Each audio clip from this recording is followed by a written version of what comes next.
As the Story Grows, I'm Brian Patton. Today we welcome newcomer Katerina Nicole to the podcast. Katerina's debut EP, Serene In Violent Oceans, came out last Friday. Katerina talks about growing up in a small town, the newfound drive to pursue a musical career, transitioning from electronic music to hard rock, navigating life as a new artist, and more. I dig this EP a lot, and I hope if you're listening, y'all give it a spin. Thanks so much for listening to As the Story Grows. If you're brand new to the podcast, welcome. Thanks for checking us out. If you are new or haven't subscribed yet, I would love it if you subscribed on your favorite podcast platform. So many podcasts, so many new bands to check out, and you never want to miss an episode. You can find links in the show notes to our mailing list, our Discord server, or our Patreon page, where you can get early access to every episode for just $1 a month. Enjoy today's conversation with Katerina Nicole. I feel my spirit about to break. I've been submerged by every wave, and now we've got a pause to let it out. Where are you located? I'm located in Kelowna, BC, Canada. Okay, awesome. And you? I'm in Washington, D.C. Oh, right on. Yeah, it's awesome here right now. Everybody's so happy. I bet. It's a delight. We have our own, Canadian problems right now with Trudeau and Trump going on. So it's everywhere. It's a little bit wild. Yeah. Did you grow up in BC? Yeah, I'm born and raised here and from a very small town called Summerland. Okay. Yeah, like 15,000 people at the time when I was growing up. So really small, not much to do, not a big music scene. It's just as of recent that we have a bigger live music audience in Kelowna and Penticton and surrounding areas. But Is that like, I don't know, a post-COVID thing, lockdown, where like there's just more interest, or was that happening before lockdown? Yeah, I think it was happening a little bit before lockdown. I was more in the deep house scene in those years. So, I mean, I was still going out to some shows, but I find even more so now. That's cool. Yeah. That's cool. If there was not a lot to do, what was growing up like? Just like I spent a lot of time outside and a lot of time outside. Your own trouble. Yeah, a lot of trouble, 4x4ing, dirt biking, having bonfires, tailgate parties. Yeah. I really wish I did grow up in the city, because then I would have been exposed to a lot more music growing up more freely. Yeah. What then got you into music? How does that eventually become a part of your life? It became part of my life really early on, like 5 or 6 years old. Okay. I watched Canadian Idol, became obsessed. I loved Elvis. We have a really big Elvis music festival here, so my grandma would take me every year. And it just kind of grew from there. My mom and my dad, they listen to different music. My mom's more on the rock, heavier side, and my dad's on the R&B disco side. So, yeah, I had a lot of variety growing up. That's cool. That's cool. Because you were into it at such a young age, were you like in school, like part of choir, or like doing like shows in high school? Yeah. Yeah, I did a little bit of that stuff up until about high school, and then I was too busy doing other stuff. Oh, yeah. Yeah. That's cool. That's cool. If there was, at what point then do you decide like I need to make music? Is that a fairly relatively recent thing, or were you like trying to like figure out who can I create with, who can I sing on tracks with, who like? Yeah, especially because I was in a small town and I didn't have that encouragement from my parents to go to, a music school far away or something like that. I was pretty limited to doing musical theater and vocal competitions up until about age 13. And then, as I said, I was kind of doing other stuff and kind of stepped away from it for many years. And it wasn't until COVID hit that I was like, man, if I don't have an opportunity to perform again in my life, I'd be damned. Like it really made me think twice about what I was doing with my life. And I knew that my soul really needed it back. Yeah. Yeah. COVID was like, for better or worse, the great reshuffling of a lot of people's priorities, where it's like, bands that were broken up were like, oh no, we missed this. Or people are just like, I need to try to pursue the creative thing, because you realize you only have one life. And like when you're at home, you're like, okay, well, what am I doing now? I was working 3 jobs. Like I am Yes. always been a hustler.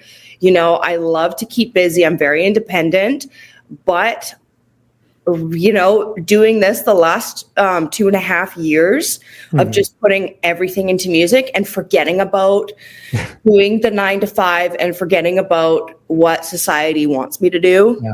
It's been hard, but for me, it's fulfilling.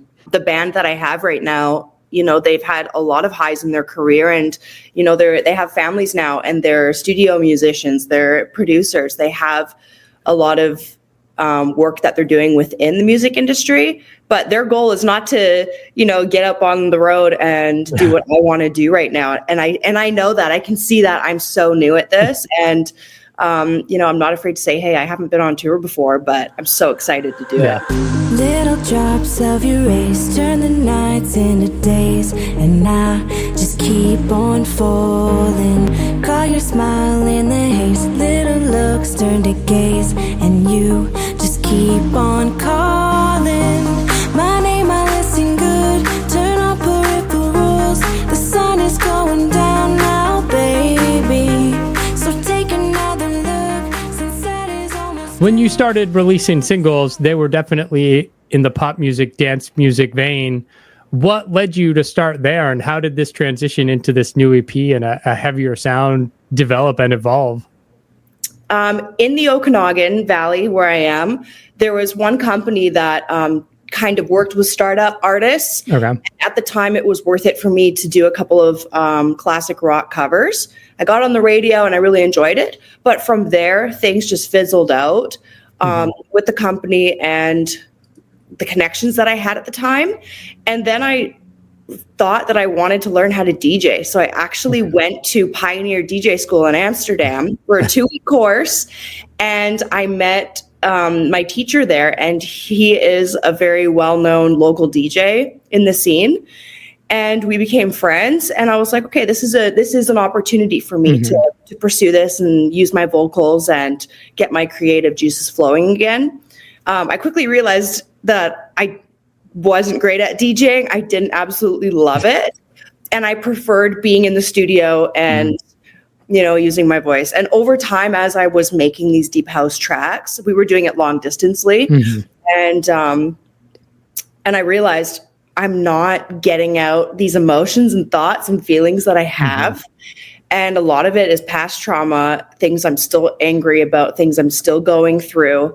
And it's really hard to sing about happy deep house tracks when you've got some rage. And so I was like, you know what? I'm not being true to myself, so I need to cut ties with it for a little while. So I ended up going to Miami. I made an R&B track. I loved it. I went back and made another one, but it turned out to be more dark pop. And I was like, ooh, I really like this. So we never finished the track. I came back to the Okanagan, and my friend got me in touch with my now producer, Jordan Chase, and he loved it. He really made it dark pop. And it was exactly 1 year later that we started this EP. And That's awesome. We were in the studio, and he was like, is this too heavy? Like, what are you thinking? And he's doing drop G, drop F. Yeah. And I'm just like, no, heavier. Like, this is really great. And he goes, oh, fantastic. Like, this I can do. And he's just a genius. He really knew what I wanted. And from there, we've been able to really explore. That's cool. Did you have any background or fandom in heavy music, or was it just like the sound that connected most intensely to how you were feeling and what you wanted to say? Oh, no. Throughout my whole adolescence, I was listening to Lamb of God, Rise Against, Billy Talent, all the great Canadian artists, a lot of punk, Avril Lavigne, Paramore. Hayley Williams is a huge influence for vocals for me. Nice. Was there ever a point there where you were like, this needs to be a band and a project and not just like a solo thing under your name? That's what I'm kind of going through right now. Because now we will start our first show and the EP release show at the end of the month here. And I I realized, hey, I really want to get on the road. I would love to have a full-time band that is as free as a bird as I am to be able to accomplish that. So I love the idea of branding myself as a female artist because I have this look of a pop singer and my vocals can be softer, but the music is heavy. And I'm hoping that it's a way to find a spot in a genre for myself. But even just watching the Grammys and seeing just the lack of love and respect for these rock and metal artists, I would love to be some sort of influence in that. Yeah. To be able to open some doors for myself and for other people. Yeah. Yeah. Do you ever think about like your Spotify catalog and having this eclectic background and just like, oh, maybe I should scrub it, get rid of the older songs? If people go looking for the heavy stuff, they're like, what the fuck is this? Yeah. The next one that comes on, they're like, wait, what's that? Right.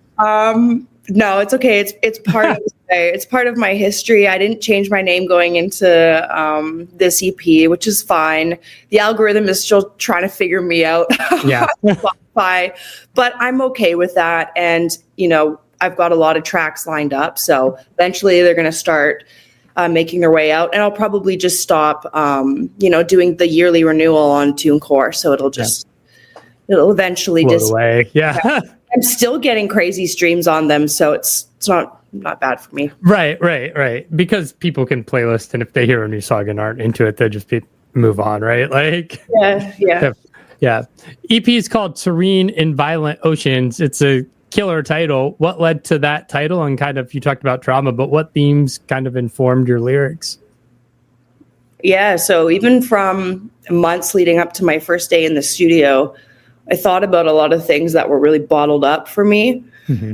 And I am a very strong person, but I think that it wasn't serving me by keeping these things inside. And I've been through a lot of self-inflicted turbulence in my life. And I had to do a lot of deep reflection. And I was really able to find a safe place in the studio to be able to recognize a lot of it and let it out and feel it.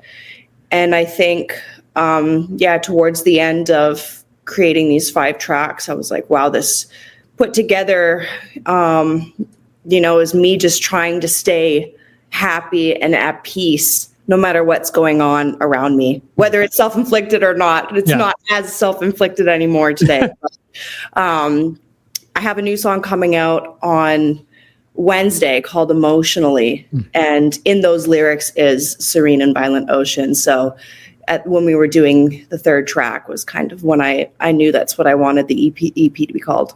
Nice. Whose idea was it to just have you as the album cover? My art director, Kevin Moore from Soft Circuit. He's worked with amazing bands. He's got such a great eye and vision. And I respect that so much. So I've let him have free reign with what he wants to do. Nice. That's awesome. Yeah. EP's out the 25th. You said you have a release show coming up. I mean, touring kind of is, it sucks in general, but like, I think post-pandemic for independent artists, it's super hard. How do you envision the future and kind of the rest of this year? And you've put out a bunch of singles already. How are you figuring out navigating the music industry? Sorry, I'll start again. With the EP coming out on the 21st, it's coming up really fast. Yeah. And I already know how festivals and shows get booked so far in advance. So it's one of those things that it wasn't a great time for me to start booking this year's shows when people don't know who I am yet, which is okay. So, since I have lots of tracks lined up after this EP, I really feel like the ball's going to start rolling, and I will just take opportunities as they come. I'm okay with slow burn. I really am. Yeah. Because you're releasing into music independently right now, sans a label, you can kind of just drip until you find that home, right? And just like figure out what fandom and what's connected with people. Yeah, absolutely. I'm going to be surprised to see what people resonate with the most. Yeah. But I think we all have special things about us that sometimes we're afraid to look at, or we're afraid to do what we really want to do in life. Yeah. album's available on CD and vinyl. What led to the decision to press it on vinyl? It's just been a dream. I mean, to be able to physically hold a vinyl, even though I'm a 95 girl. So CDs for me, I had my booklet of CDs growing up. It's still nostalgic for me to be able to have a vinyl. And I wanted to do, the classic black as well. Tonight I know